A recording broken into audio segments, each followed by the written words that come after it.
But today I'm here to talk about how Anycast networks and BGP on a global scale can be difficult. And managing an Anycast cluster that's global is hard.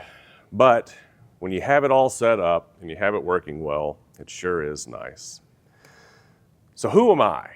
Well, when I'm not working, my name is Craig Jackson, and I work at NetActuate. But when I'm not working, there we go, I'm a redneck adventurer. I like to go off-roading and climb mountains in these machines. I don't make music, but I am a synthesizer enthusiast. I like to push buttons and turn knobs. Process and automation has always been a part of my life. Before this job, I worked as an orthopedic surgical consultant for operating room procedures, efficiencies, and waste. In college, I studied horticulture and I liked growing plants. But I found the internet when I was in my teens, and I joined IRC pretty quickly, and I've never left. So you can still find me on FNet, Wicked. I have an acid.org host name because I was part of the ANSI art crowd. But when I am working, I'm a DevOps engineer at NetActuate. And NetActuate is a global infrastructure, global edge infrastructure and network service company that runs a managed Anycast network. And so today I'd like to introduce you to Anycast because when I read about it for the first time, I understood what all the words meant and I understand what all the concepts meant, but I didn't immediately understand the benefits, the difficulties, and what makes it nice. I'll introduce BGP as well because Anycast is built off of BGP, and then we'll get into why it's so hard to set up initially and why it's so nice when you do. So if you're unaware, you're already using Anycast, most likely every single day, because most of the largest websites in the world are Anycasted.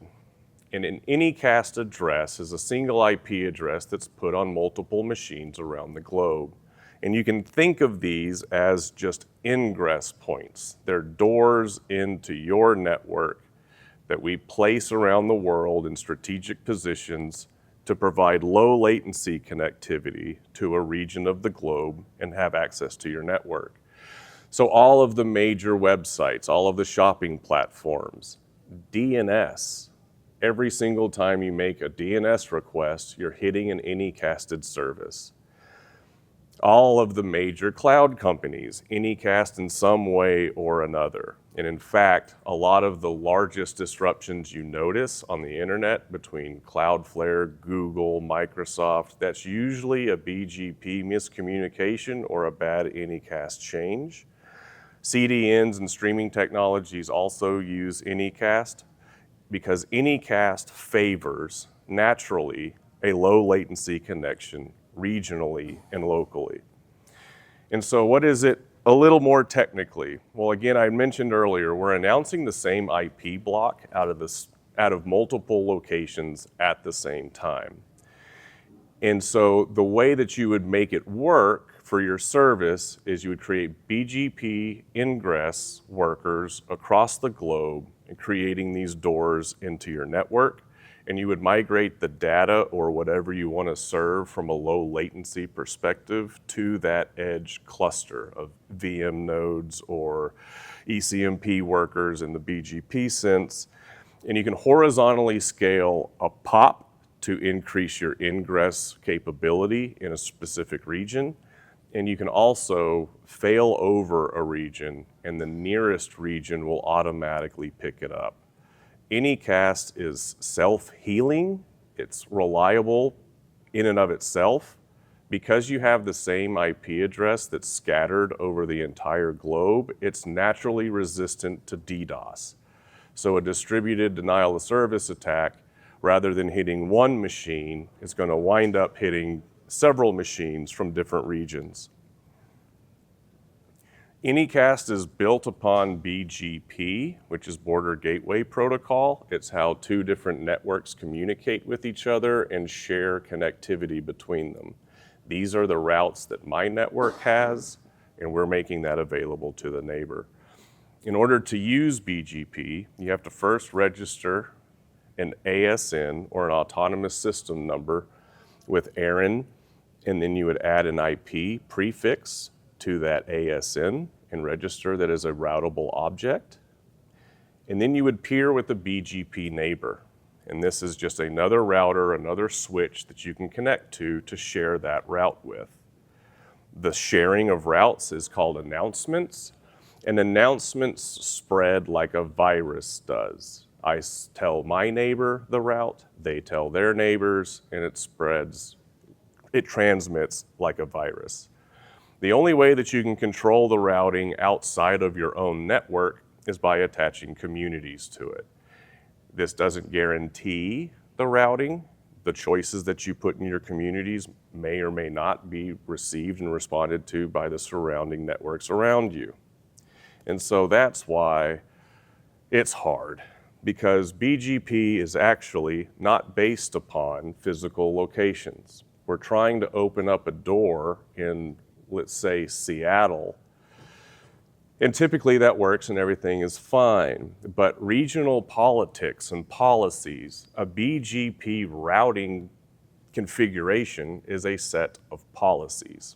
And multiple things affect why you would choose one policy or another.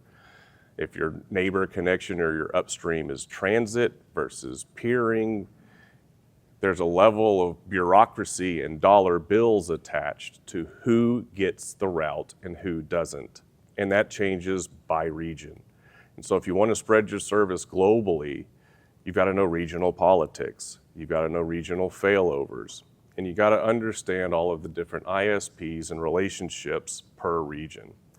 And again, announcements spread like a virus. And so once it leaves your ASN, your network, you're no longer in control of who shares it with who and how it gets there.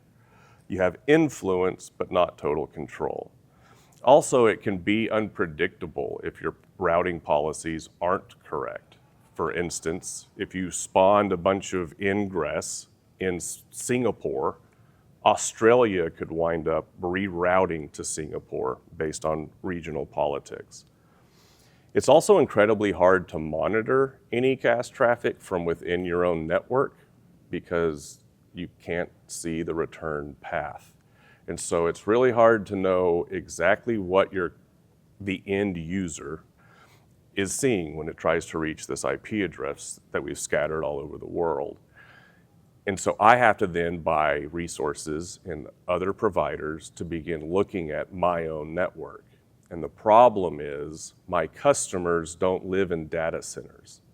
And so even though I'm renting space and putting eyeballs on my network, I can't get to the regional ISP in Africa to give me their routing and see what's going on. And so the tool that is most widely used and is most widely helpful in a general sense is called RIPE Atlas.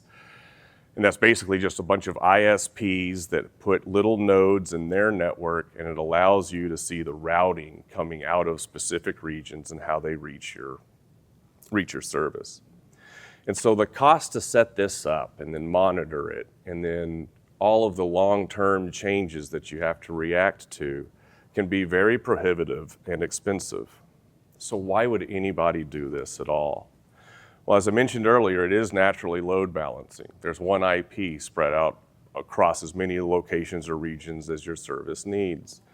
It's self-healing, and I'll demonstrate that immediately after this. I'll walk through a demonstration where I slowly shut down an Anycast announcement, but yet it's still there.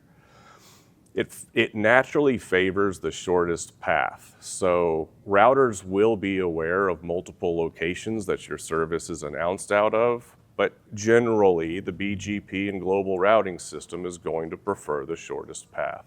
But because it's aware of all of them, we're only going to choose one. And that's what makes it Anycast. Unicast is 1-to-1, multicast is 1-to-many, and then Anycast is 1-to-any, but not all.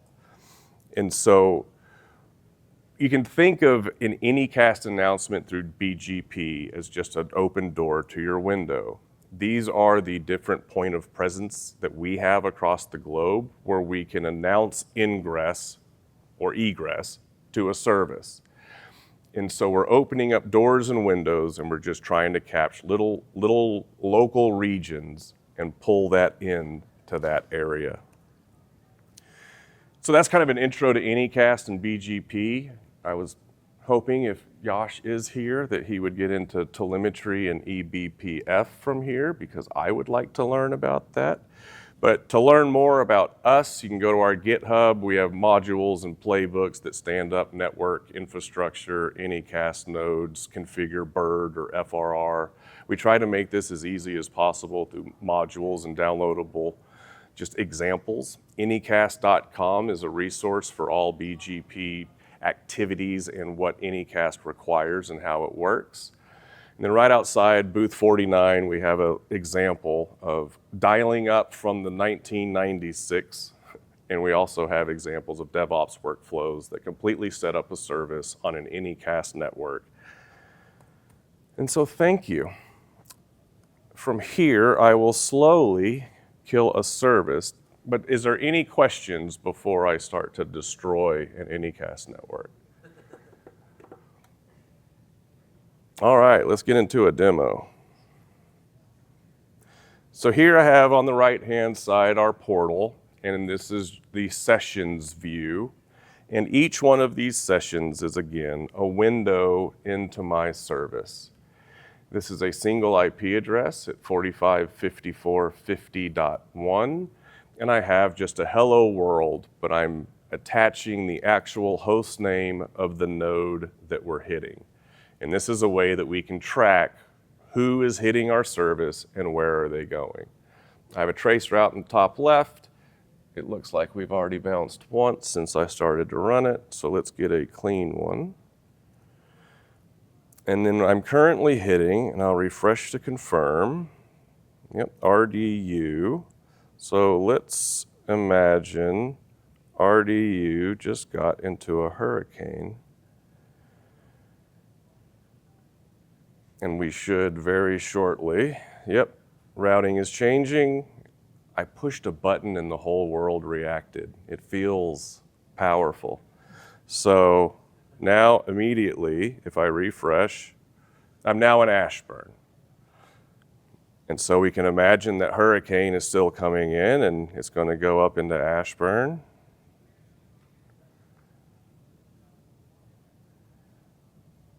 And again, we should see routing change. And what this allows you to do when you're managing your service on our infrastructure is we do have maintenances. We do need to bring down a region occasionally. Maybe we need to move your ingress to a new setup.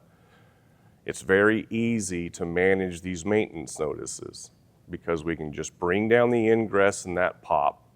All of the traffic in Chicago, when I shut it down here, it will naturally reroute without me doing any further thing. I don't have to change my service configuration. You have to build your service so that it can handle these failovers appropriately. DNS is one of the only services built on this planet which is fully robust enough to handle the Anycast failover methods.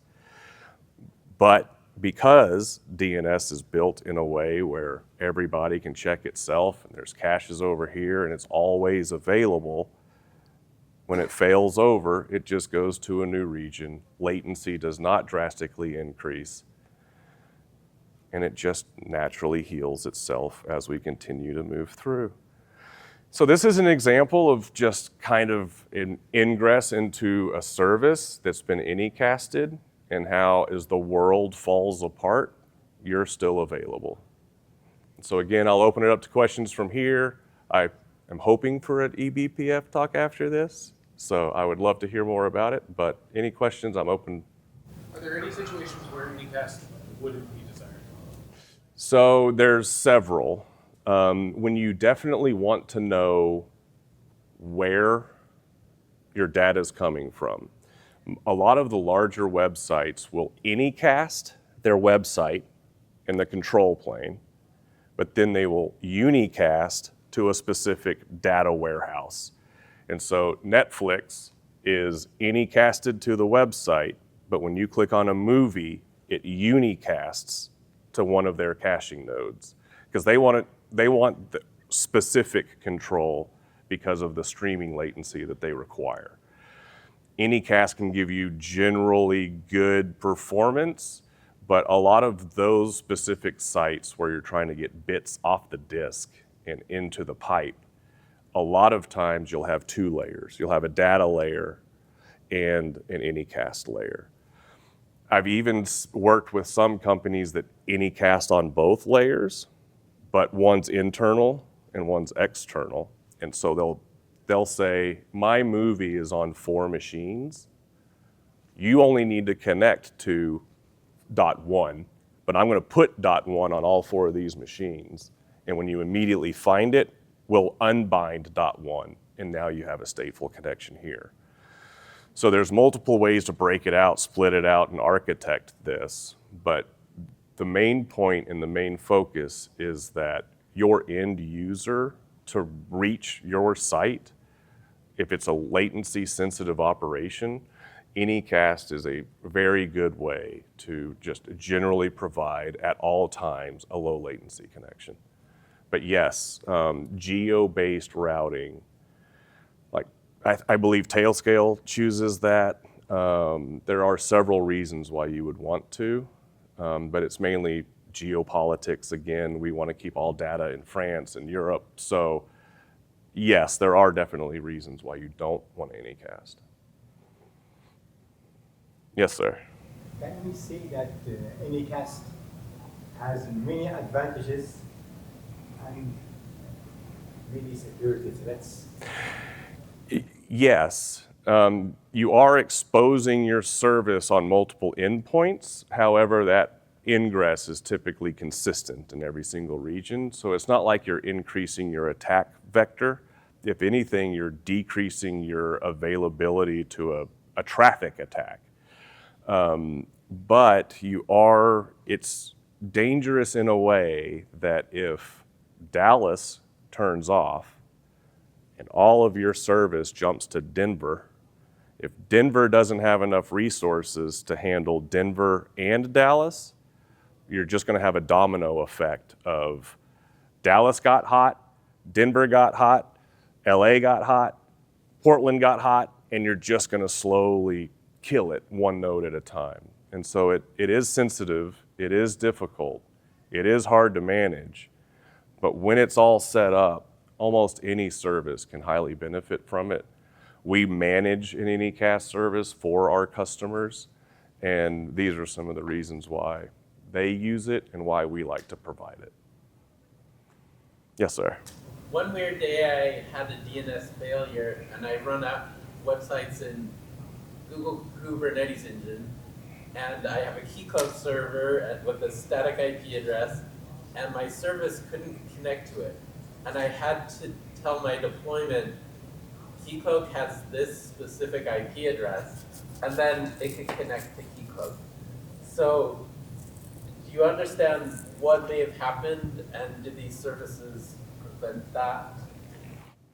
I'm not sure specifically about their Kubernetes engine or keycloak, but if an IP address, like if I go in and I leave this ingress node on, but for whatever reason the BGP daemon locked up, it's announcing, it's present, I can ping it, it's responding, but it's not leaving the daemon. And so now, yes, it's a not working node that is still receiving traffic.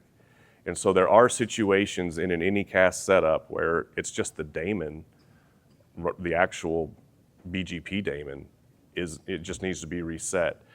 Other things can happen in the global routing table where an ASN just holds on to a route even though it was withdrawn. And so you kind of have to bounce it sometimes. You have to withdraw it again and re-add it. So it can be finicky, not Anycast particularly, but BGP specifically. There's moments when that peer negotiation doesn't work out well, or it moves into a less established state. There's 6 states of BGP and only one works, but these are connected but aren't working yet. So it really just kind of depends on where the state of 3 different abstraction levels we're at. Yeah.